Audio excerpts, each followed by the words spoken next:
Good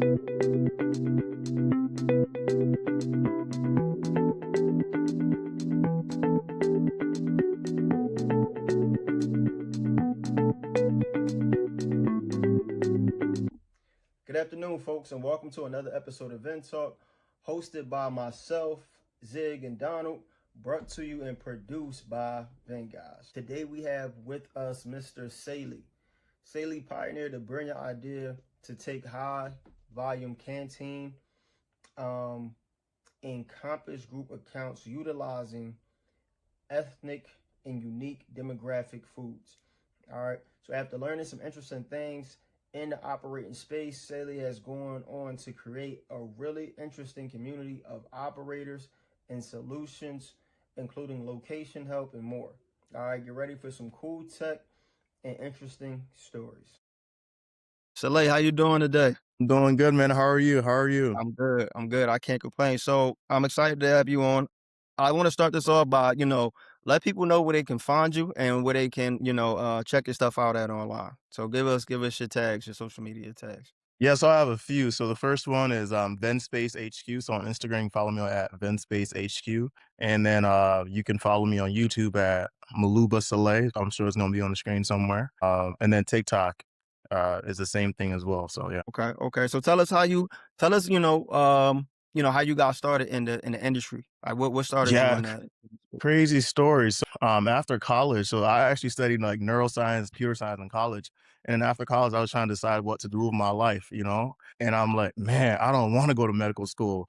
I shadowed a lot of neurosurgeons because that was my biggest aspiration ever in life. I want to be a neurosurgeon.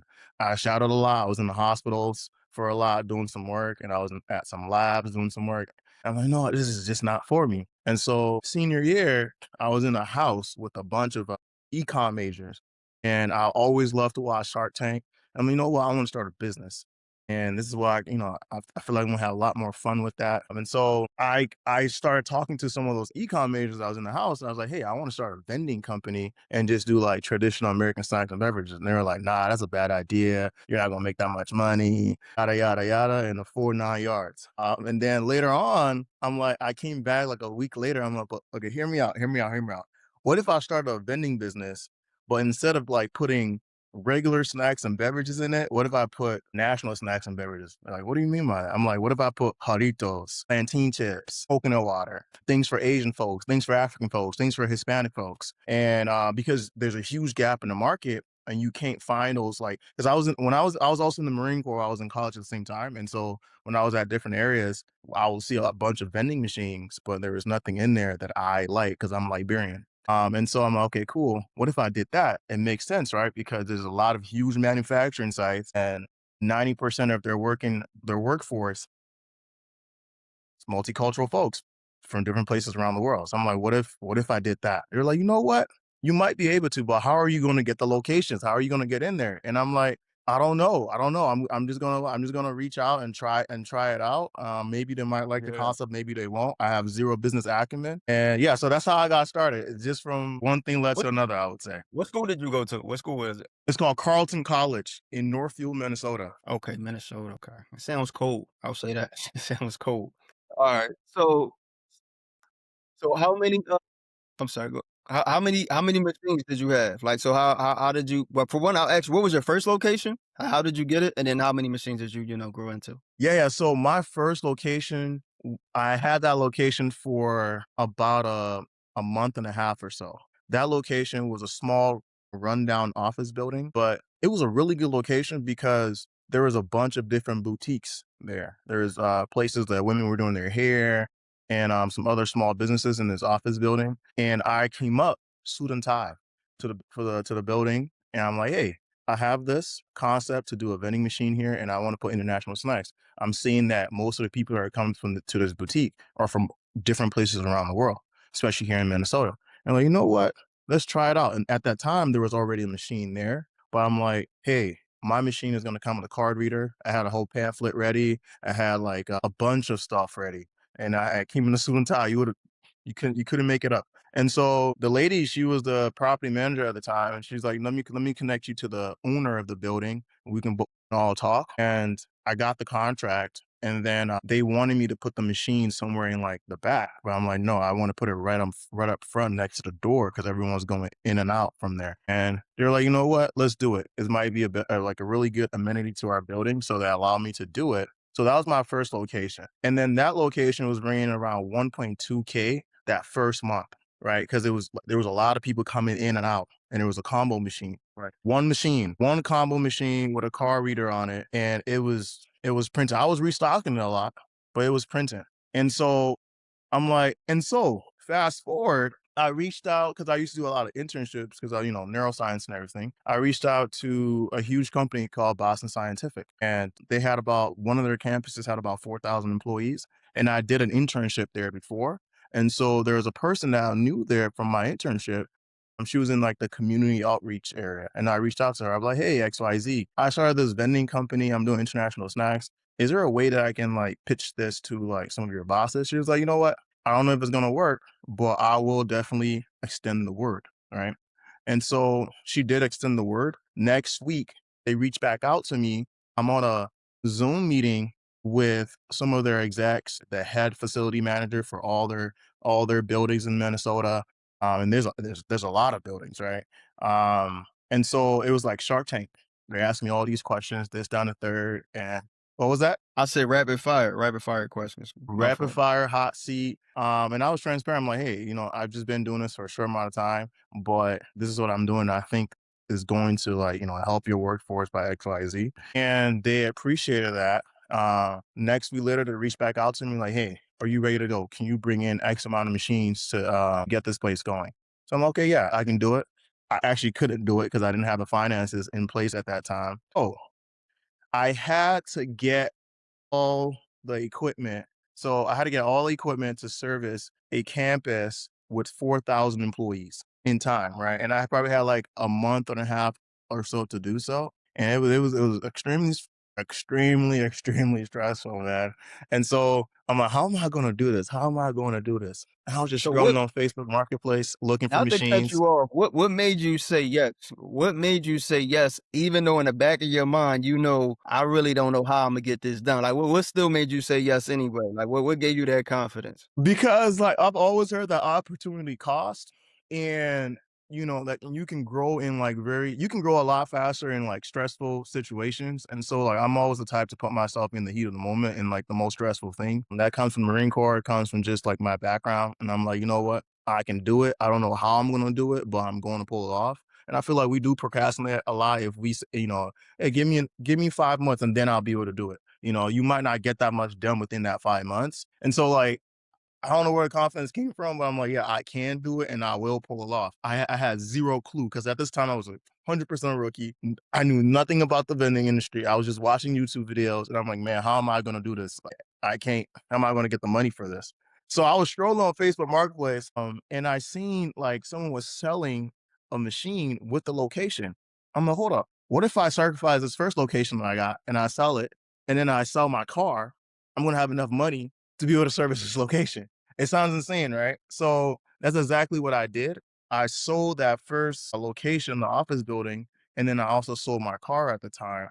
And I was able to pull enough money from both to be able to service that location. And I was able to like use like other people's cars to restock the machines over there for a good amount of time. And it was extremely stressful when I first came in. I had the wrong type of machines. I had like I'm not gonna drop the name of the machines because I'm not trying to, mess with their business. But I had the complete wrong type of machines, and it was just chaos. You say, what was that?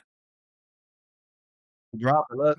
Let 'em hear it. I gotta Let think 'em hear it. ahead. Was it a combo machine? Was it combo machines? It was a smart cooler. It was one of those first smart coolers. It was the first smart cooler in Minnesota. Huh? It had to be bike. No, Had to no, no. be I mean, had to we be can drop it, but I don't want to put it on the podcast. But Alright, it was actually the Nyack smart coolers. They were. It was through Par Level. okay. It was called the Par Level Smart Hubs is what they call it. The little small cooler. Yeah, the shekel based ones. Oh my, I'm telling you, I had such a nightmare, horrible time with those. And it just like created such a stain and like trauma for smart coolers in general. Because I was spending more time recalibrating the planogram technology because it's all weight based. There's no camera in it. It was weight based and it had like a planogram. And people were getting overcharged, undercharged. Things are not scanning right or being like calibrated right. And so I spent so much time and I lost so much money coming in with the wrong equipment. And so it's yeah. Got you. So go ahead. So in terms of this making that move, like, do you feel like it was worth it by the time you got, by the time you got things right? Do you feel like, hey, it was worth the sacrifice? 100%, especially at the moment. I think that it taught me more about business than an MBA could have, right? Because I had a limited amount of time to get ready, to learn all the ins and outs, learn the numbers, learn the sales part of it, the negotiation part of it, the marketing part of it. And I'm selling to over 4,000 people. And so like, and it wasn't a small company. They're a Fortune 500 company. They have high standards for like how clean your machine should be, how often you're restocking, making sure there's no expirations, like high standards for every minute thing. And so like it prepared me as like at the time, I'm like, man, this is a little bit hard because, I just threw myself into the biggest location possible. But in hindsight,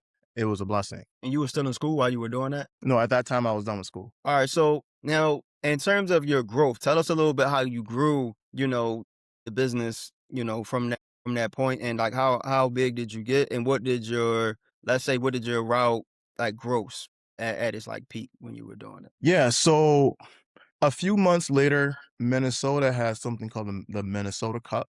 So it's a business competition. They give up to, I think, like K in prizes. And so I applied to the Minnesota Cup. Usually it's a bunch of tech startups that win it. And so I applied and everyone loved the idea. I pitched it. It was a grueling process. And I was able to get a 20K grant to the Minnesota Cup. And then Minnesota also gave me an innovation award for this idea. It's the first time anyone's done this international vending idea, and that was a $31,000 award. And so that really helped as well, especially that first year. I grew the route out.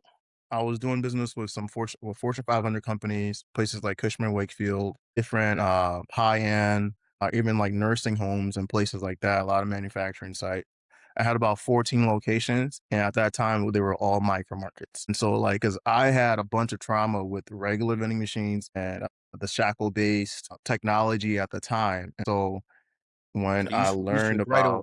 about right up, and I did it because when I came in to my to the second location, the big location, I seen that Canteen had their micro markets there, right? And so I was able to bring my micro market next to a Canteen micro market. Essentially just opened the door for me to be able to get any location I pretty much wanted to, right? And I had places like Medtronics reaching out to me, huge company. Huge company. They have like a manufacturing site in almost every state, right? I had places like Cargill, I was talking to places like Amazon for places like that, right? So the opportunity was just coming in. It was a blessing, pretty much. It was a huge blessing, right? And later on, I'm going to explain how all this just turned sideways, and I got crushed completely, and now how I'm coming back even 10 times stronger now. But it was overwhelming almost, right? And so I saw that Canteen had their micro markets, and I'm like, you know what? Let me learn more about this. And then after doing my research, I'm like, these micro markets don't cost that much more than regular vending machines when you're buying them brand new. If you're comparing apples to apples, you're getting way more value from a micro market. And plus the micro markets are making way more. I think on average, a vending machine makes about $7 a month per employee, and a micro market makes about $21 a month per employee. And I also know the statistics on the math on it. I'm like, you know what? This makes sense. I was able to reach out to some companies and I was able to get some micro markets, did some financing on it at the same time. And that's what really helped me grow in Minnesota. In terms of the specifics, I don't want to say like the specific numbers for how much I was making, but it was definitely up there. I would say definitely made over six figures within my first year in vending, but I don't want to go into the specific numbers. Okay. All right. Fair enough. And then with the micro markets, man, I actually, I have a lot of vending machines. I have a few micro markets.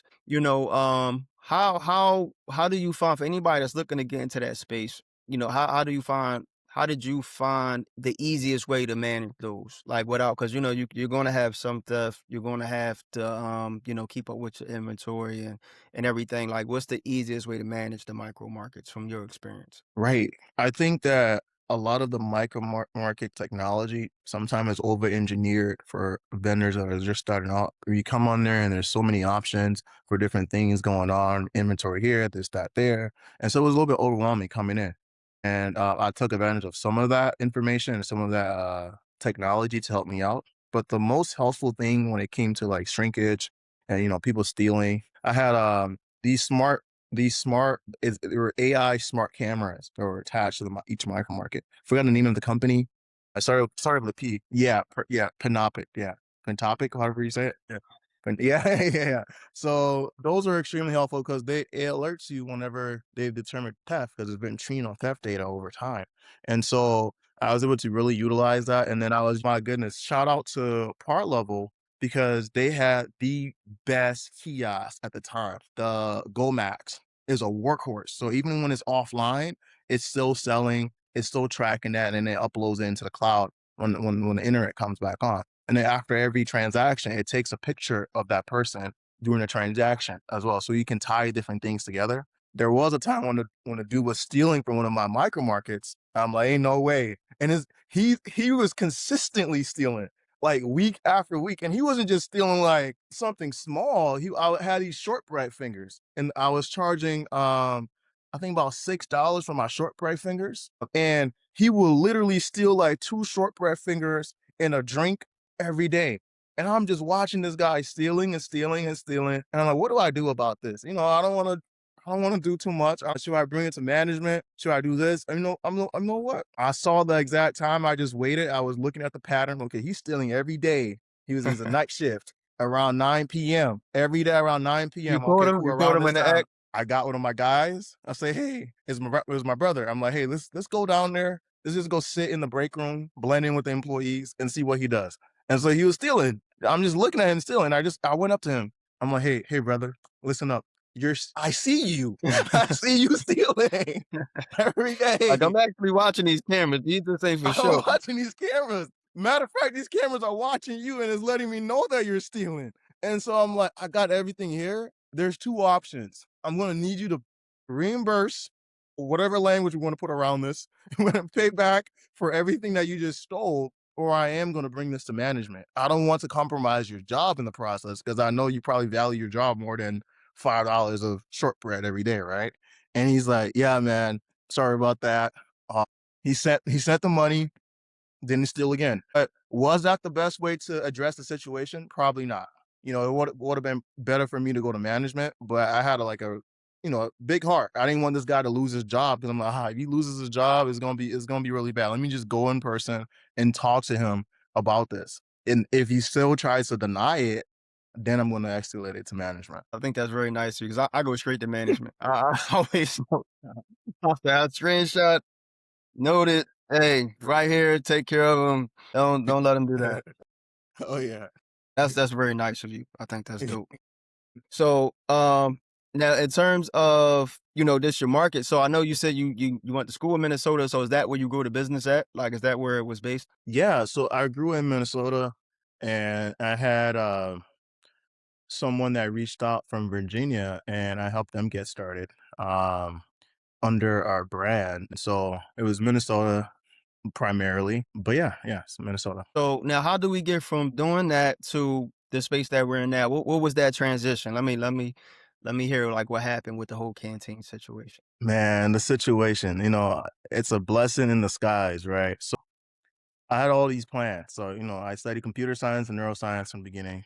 I really wanted to learn about business through vending, and I saw a huge future with vending. I'm like, I could literally make millions and millions and millions with this if I treat it as an actual business, and that's what I was on the path to do. And for example, we were going to apply for the Minneapolis airport RFP, and that's a $2 million RFP from the vending machines at the airport. Break that down. What does that mean? The RFP is a request for proposal. So you can pretty much reach out to sometimes it's like a government entity or a big Fortune 500 company. They have these portals, different ways that you can be able to get into their system and get bigger contracts with them.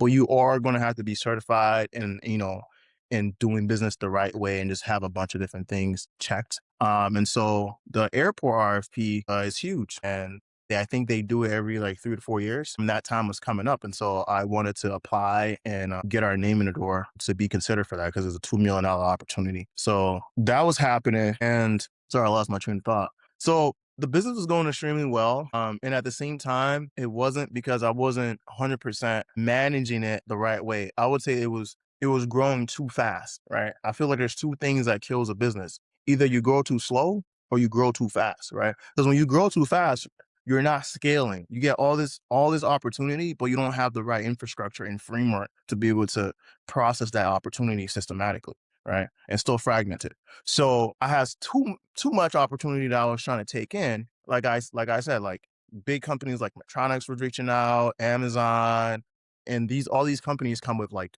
multiple location and they're all huge. We're talking about places with like 10,000 employees, 5,000 employees here, this, time, the third. And I was just like trying to like do everything at the same time. Mostly like yourself, or did you have like a team? I did have a team. There's like 3 other people, but um, how do I say? We still weren't prepared for that scale. It just happened way too fast, right? I learned a lot through the process. But if I was to go back, I would have slowed it down a little bit, right? And we also missed some of those opportunities that I was mentioning because we didn't have the right certifications at the time.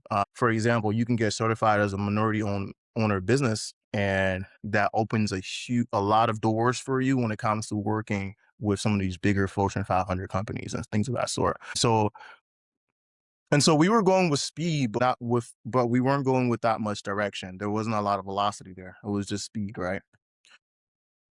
This caught up to me a little bit, right? Because I will always take responsibility for the things that I didn't do well because I'm learning from it. I feel like we should all do that, just learn from our experiences. All is caught up to me. I started to restock some of my biggest locations a little less frequently.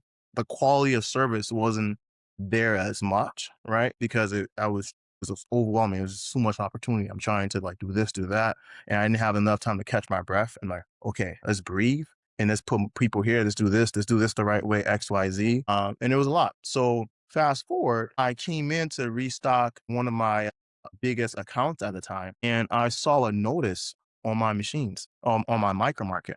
Biggest mistake I also made was for some of these big locations, I didn't have a contract, right? And so like I said, it was a lot of speed, but not a lot of direction, right? And because I was so excited. I'm like, okay, I'm like, got this here, no contract, it's cool. We're gonna make this money, X, Y, Z. But I saw Plus, a notice on you're probably my figuring it out as you're going too. I'm pretty sure you're not learning from anybody. You're not, you're just kind of just winging it, like a lot of us. just winging it. Like I was flying a plane while I was building it. I was building the plane while I was flying, pretty much, right? And in hindsight, I learned so much though. But if I was to start all over again, I would definitely look for a mentor or someone who's done this business before just jumping into it, right? Or at least like find more resources. So I want to go restock, and I saw a note on the micro market, and like this machine is pretty much no longer going to be here at XYZ, not verbatim. And then I went and I looked at Canteen's micro market. Canteen's doing a survey for international snacks and beverages. There's no way. There's no way. There's no way. Canteen is doing a survey for international snacks and beverages. Oh, so they stepped on your toes pretty much. Hey, I stepped on theirs first, but they came back even 10 times harder and then stepped on my toes. And that's 50% like my fault as well, like I said earlier, because the quality of service wasn't as high as I'm a perfectionist when it comes to a lot of stuff. So opportunities a lot, quality of service went down from like 100% to probably like 70%, right? And so I seen that Canteen was doing the survey, and so I'm like, there's no way. And the funny part was that location, I was in talks to sell that location for 6 figures to someone that owns a huge chain of restaurants in Minnesota, right? Because it was doing so well. And around that same time is when I saw the notice and I saw the survey for Canteen. So fast forward, I lost that contract, and it was a huge contract, right? And so I took a step back and I sold the rest of my locations because I wanted to get out the business at that time, and I had a plan in mind, right? I wanted to open up a software firm, which is what I did. And we started doing a bunch of software work for different enterprise businesses, just doing their work, data migration, creating apps, software for them. And at the same time, I launched the course, right? Because I'm like, hey, Canteen did this to me. And I already knew Canteen's plans was to probably do it to some of my other locations as well. Could I have fought back? Yes, I 100% could have fought back, right? The biggest way would have been proactively if I had contracts in place. They wouldn't be able to touch me, right? But I just put it in there. There was no contracts in place, no exclusivity. I built a software firm up, and then that's how I met Charlie, actually. I had a course on, and I was had my course on Facebook Marketplace, and I was teaching people how to start a vending business and how to get locations and how to get really good prime locations through the same strategies that helped me through international vending and being able to place your machines next to anyone's machine just based on the fact that you were selling something different, right? You can have one gas station next to another gas station. So I was teaching that information, and I was, I forgot how much I was charging for that at the time. I think probably maybe like $900 for that. I had quite a few students that I would, give the course to, and a lot of them do it like extremely well.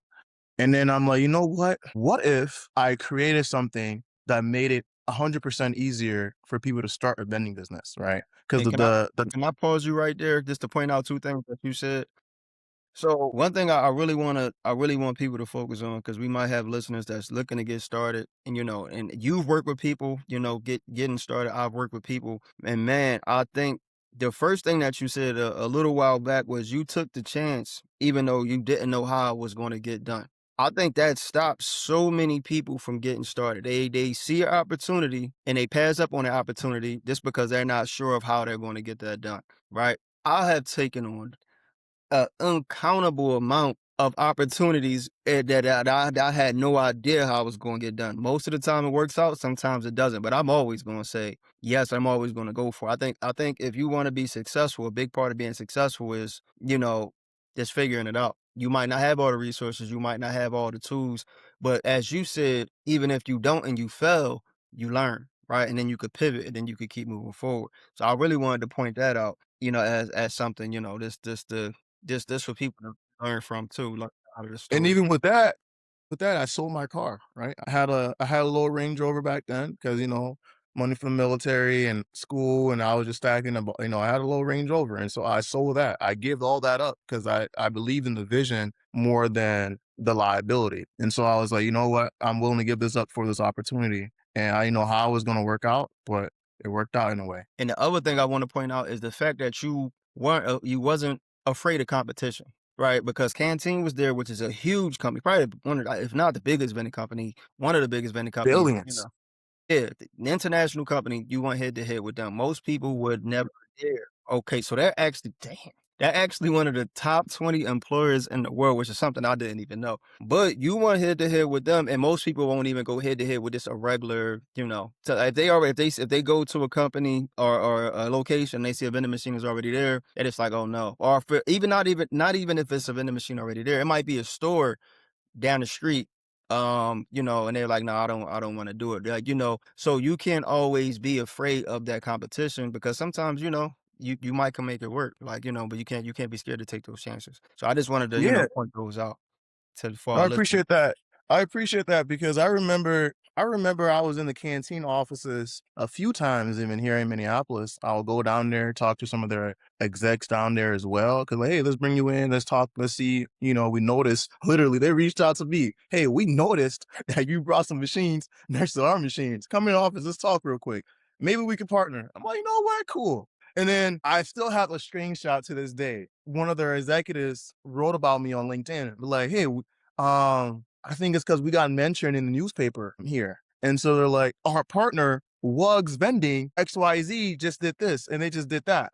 And so now they were trying to strategically say that we're partners online at the same time. But later on, just snake me. They just snaked me. They took away the opportunity. And that's why I have such a fire. That's one of my biggest whys, right? I definitely do think that businesses like vending should be very much localized. And I think it's a huge opportunity for people to be able to serve each other and make some passive income, right? I don't think that all these corporate companies like Canteen to have all the opportunities because they're in almost every 1% location. If the location is really, really good, Canteen or Airmark or one of the other companies, they're probably there, right? And And so they don't like even that do just a good lets job anyway. Like they don't they do a good job. don't. They don't do a good job at all. And they just have their way as well. Like they pricing anything like and most people don't like them. They're not doing a good service, right? And so that just really it woke something up in me and I'm like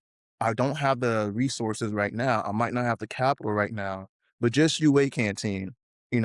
I want to come back in a way that's like 10 times stronger in a way that you won't even expect. And that's why we decided to create Vendspace, right? And Vendspace is literally meant to open the doors for people to vend. It's meant to democratize it, right? What I want to do is I want to have as many people as possible in every single state being able to own vending locations all around them. And in order to be able to do so, we have to take a lot of the hard work and do it for them and then bring them into those opportunities because that hard work is what you know I circumvented when I first started at some points, right? Like the contracts, even closing those locations is a process, right? And making sure everything is in place is a process. Making sure you have all the right documentation, making sure you have all the right things, and you're coming in here so that you can get the opportunity, but you can also retain the opportunity. Let me And ask you this so, question. Let me ask you this question to yeah, make it plain. Who is Vendspace for, and what exactly do you guys do? Vendspace is the platform for passive income. It's for the 18-year-old kid that's trying to start a business to the 60-year-old grandma that's also trying to start a business and make some passive income. Vendspace is for people who work a 9 to 5 or just lost their jobs and want another means to make some passive income. That's what Vendspace is. It's for people who might not have all the skills and time to be able to close on vending locations and to be able to um, get all the right parts of their vending business 100% right, but also wants the guidance and just wants things done for them in a very simple and seamless way. What was your second question? So in Okay. terms of and just in terms of one thing that you said, is a term that's used a lot, right? So passive, the word passive with vending. So in terms of vending being passive, like what can you break that down a little more? Because that's something that I hear a lot. That's something that I've used personally, before. But I think it's thin line between like what's passive with vending, like at the level, at the beginner's level, and then versus it gets to a point where it's no longer passive and then it becomes a part-time thing to a full-time thing to something that could be overwhelming. Like, so what do you feel like is passive vending? Like at what level is passive to you? Phenomenal question because I also understand that the more you skill the vending business, the more work you also have to do, but also the more money you're making. And what's passive is Vendspace is passive because we have a feature that's coming up in there. It's called Vend Stalkers, right? The mean part about vending is the mean not passive part about non-passive part about vending is the restocking, right? Everything else, the administrative side of it, that doesn't take that much time. But when it comes to like the restocking and the actual physical labor of stuff, that's what takes the majority amount of time. And so even starting the business, getting the location, equipment, that entire workflow takes time, right? It doesn't take as much time as other businesses, which is, that you can, definitely call vending like semi-passive. But with Vendspace, we essentially take care of the majority of that workflow, right? So when it comes to starting your LLC, when you log on to Vendspace, you can start your LLC through Vendspace right away. When it comes to finding a location, when you log on to Vendspace, you can find locations that are under contract right away. When it comes to communicating with that location and the customer and the feedback, everything, when you log on to Vendspace, there's a portal where you can print a QR code and you can put it on your machines and you can get customer feedback and everything in the location in the employees at the location to communicate to you, send you surveys and everything. And even the facility managers at the locations can also communicate with you through that portal as well. When it comes to event space, when it comes to the workflow, and when it comes to getting locations as well, sometimes if you're working a 9 to 5 and a location calls you up on your website, you might not be able to pick up that call because you're working your 9 to 5. Vendspace has something called Vendspace AI. And so it's a number that goes on your website that when locations call, is an AI reception that picks it up and sounds like a human. It doesn't sound like one of those receptionists that, when you call your bank and you get frustrated with. It's like Chat GPT talking to you, but with the normal human voice, and it can sound different ways, right? So that automatically gets leads for you, so you never have to miss a lead again. When it comes to restocking your locations, we have something called Vend stockers on there, and this gives the opportunity for people to come on there, technicians and stockers and other operators to come on there. So essentially, this is opening an opportunity for someone in California to own machines in New York, or vice versa. When it comes to other parts of the business, there's so many other things that I'm not mentioning that Vendspace helps you cover. So it's 100%. I agree. It's not going to be 100% passive. You're still going to put a little bit of work into it, a good amount of work into it, but that dramatically reduces with Vendspace. Yeah. And I think with technology in general, just from my experience, when I started, we didn't have any card readers or anything. Like, so from that point, um, it was definitely a lot more legwork, and I couldn't even imagine doing the amount of revenue that I do now without the technology. So I think as we get more and more technology involved in the vending industry, it makes it easier to manage, and people will be able to manage more, doing less, which will make it more passive as time goes on. But the question that I did ask you, and I think you answered it, was I asked you, who is Vendspace for, and what exactly do you guys do? And I know you did get into a lot of what you guys do for the people that's in your community. Yeah, and for what we do, pretty much, like I said, like, we close vending locations for folks. When you come on, there is a map, and you can be able to select the location. You can claim locations if you want, or if you want to cold call, you can also call location and do it yourself. But we have locations that you can automatically claim through Vendspace, and it's pretty much the ecosystem. When you get on there, you can also buy your machines on there directly through the platform. It's like Zillow had a baby with Shopify, and they had a baby with Airbnb. Well, yeah, and for that Shopify, or for you can buy locations through places like Vend Guides, right, and get good quality machine right through the platform, right there, without having to leave the platform. Insurance, banking. We also have a funding directory, and our funding directory automatically updates you on grants that are relevant to your state and relevant to you on a monthly basis, right? And so you're able to come in here and look at all these local grants and funding opportunities for you to get started with your business. Because like I said, when I started, I got almost 60K worth of grants. That helped me out a lot, right? And so there's a lot of people that don't know about those opportunities, but only if they knew they could apply, and it's not 100% chance that they're going to get it, but they might get it, right? And so we have that grant library, that grant directory on Vendspace as well. So there's a lot of different moving parts going on in Vendspace, but it's all done in a simple way so that you can be able to interact with it and you know exactly what's going on very smoothly. Vendspace is not just for vending, it's for any machine that is related to semi-passive income or passive income. So that's ATM, so that's ice vending, micro markets, office coffee services, and the list goes on. So we're coining it as the income for passive, the platform for passive income. So is this for anybody in any state, or is it only particular areas that you guys service? This is for anybody in all 50 states. And then my last question for you is, like, what's your your next moves with Vendspace? Like, what's the goals? Where are you trying to go with it?